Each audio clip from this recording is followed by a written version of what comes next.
Hey guys, this is Learning Target 9, Multiplying Binomials, Part 1. I'm going to start off the video actually fixing a mistake from a previous learning target. A while back, in Learning Target 6, this is correct by the way, our vertex form is x minus h quantity squared. That's what it should be. But then in Learning Target 7, you might have got a little confused why that was like that, and that's my mistake. That shouldn't be h minus k. That should be x minus h quantity squared. So sorry about that. Okay, let's get into it. Multiplying binomials. This is going to be in two parts, kind of like last week's notes were for the learning targets. And basically what multiplying binomials allows us to do is it allows us to go from factored form and convert it into standard form. And you might think, well, why do we need to do that? Well, think about what we can see in factored form. In factored form, we can identify the a value, like we can in all of them. And we also can identify solutions. So it's useful to see what the solutions are, the x-intercepts of the function. Standard form gives us the a value, gives us the b value, and the c value. Remember, the c value is the y-intercept. So notice how in factored form, we don't necessarily see the y-intercept, but we can see it in standard form. Okay, so that's what we're going to do today. And the method we're going to use today, it's called the box method. I think you'll see why. And it actually is probably going to seem a little familiar to some other math that you've done and even some science that you guys have done over the years. So let's try the example. Remember, okay, so this is in factored form. Remember, this is really just a multiplication sign. Okay, so when we're looking at multiplying these, the binomials, and you can see kind of why it's binomial. This is a binomial. Right, bi meaning two, right, two parts, and this is also a binomial, two terms, right? So we're going to use the box method here, and if you remember back to science class, you guys did some of these with Punnett squares, okay, and we've done a little bit of math too. When we did the distributive property, this is one way that you can teach the distributive property. And it really doesn't matter what order you put the binomials, because we know that multiplication is commutative. It doesn't matter what order we put this. So you can see where the x and the 3 comes from and the x and the 4.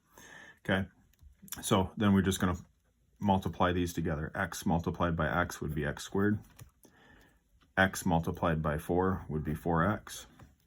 3 multiplied by x would be 3x. And then 3 multiplied by 4 would be 12.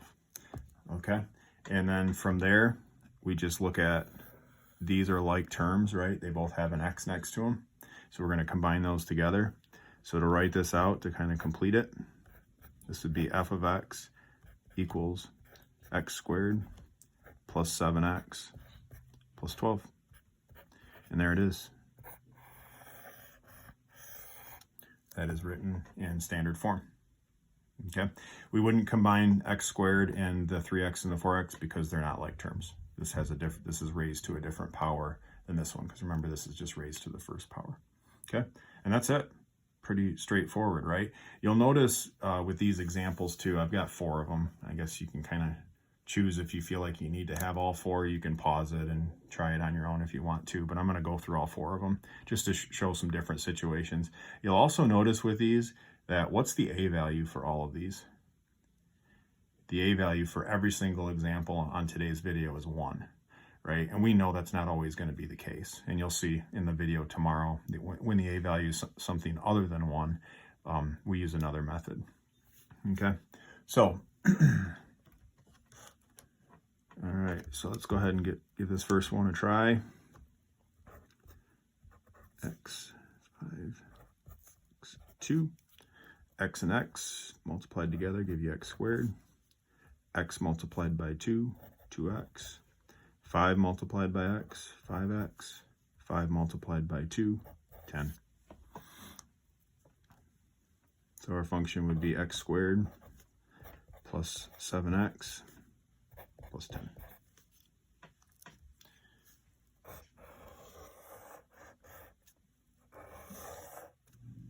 And then we can identify our y-intercept as 10. All right. Okay, let's deal with some negatives here. What happens there? So again, set them up, x. Now instead of writing this as a 5, we would just write it as a -5 because it's a negative term. And then x and -3. X multiplied by x would be x squared. X multiplied by -3 would be -3x. -5 multiplied by x would be -5x. And -5 multiplied by -3 would be +15. All right, so then that would just be x squared plus, oh, we could just write this as minus 8x, right? Because that -5 and -3 would be -8. And then this would be a +15.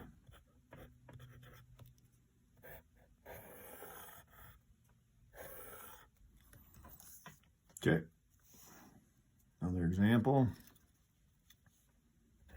x1, x -9.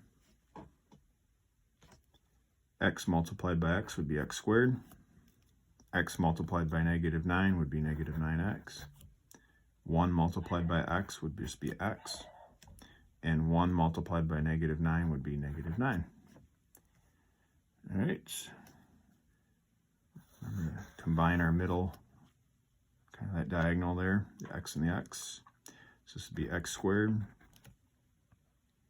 1x and -9x would be -8x. And then -9.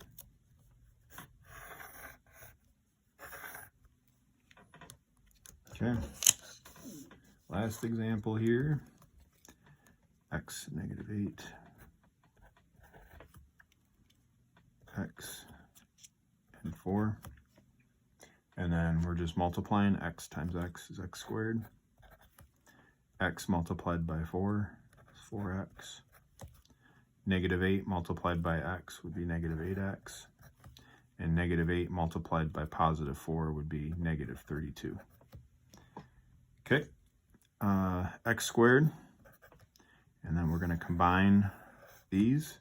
-8, +4 would be -4x. And then -32 would be -32.